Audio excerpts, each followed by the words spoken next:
So you have bought a penis pump, something like this, and it's not working. I've spoken to hundreds of men through my work and research with a touchy subject who have erectile dysfunction, often as a cause of prostate cancer surgery.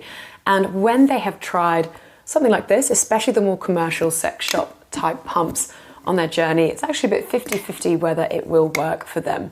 They have told me though how frustrating this experience is and how very hard it is to repurpose one of these around the house. So I'm going to share with you 5 things that you can do to try and get this to work for you.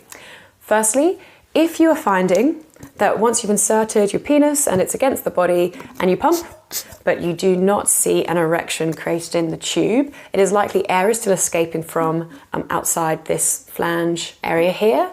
And you might want to try, as a first port of call, trimming or shaving your pubic hair.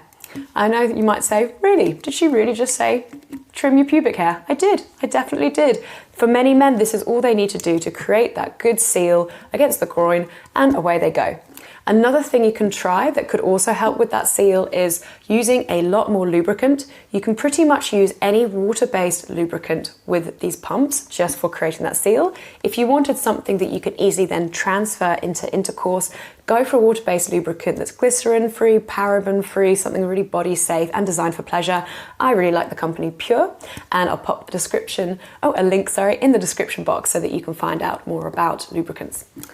The third thing that you could try is in the case where this kind of flange, or they sometimes call it a bushing with a B, on the outside is potentially either too tight or just not a very comfortable experience for you.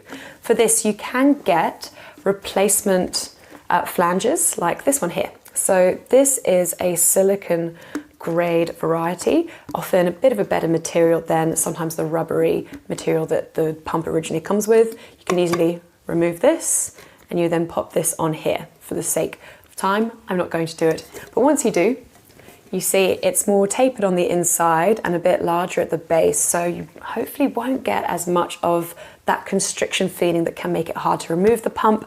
And also, because it's ribbed and tailored on the inside, a lot of men say they really like the sensation. So there you go, that could be a way of upgrading your pump experience. Fourth idea to try is if you are using a ring, such as this provided with the pump, which is really quite stretchy and it's not constricting the blood flow enough in your penis so that when you take off the pump, it's continuing the erection. So if you're using this for erectile dysfunction due to prostate surgery or potentially diabetes, heart condition, often like an organic form of erectile dysfunction, you really rely on that constriction system to maintain the erection after you have pumped.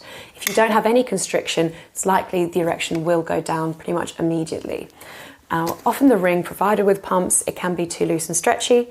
You might need to invest in a set of rings, something that look like this. They've got handles on the sides so you can easily remove them, that are more constrictive and designed for erectile dysfunction. So in the same way as the ring provided, this would go around the base of the pump, stretch that on like so, like that.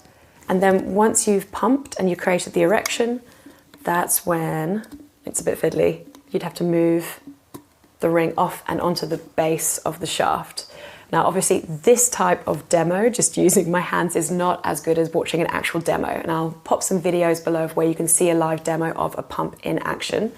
And actually leads me on to my 5th point, where the fiddliness of moving this ring onto the base of the shaft, that can also be a cause of air being lost through the pump, which then of course means once air's lost, you then are losing some of that erection strength. So you may, as a 5th idea, want to instead invest in a piece of equipment called the Vacurect. So if you've watched any of my videos on this channel, you know I highly recommend this pump.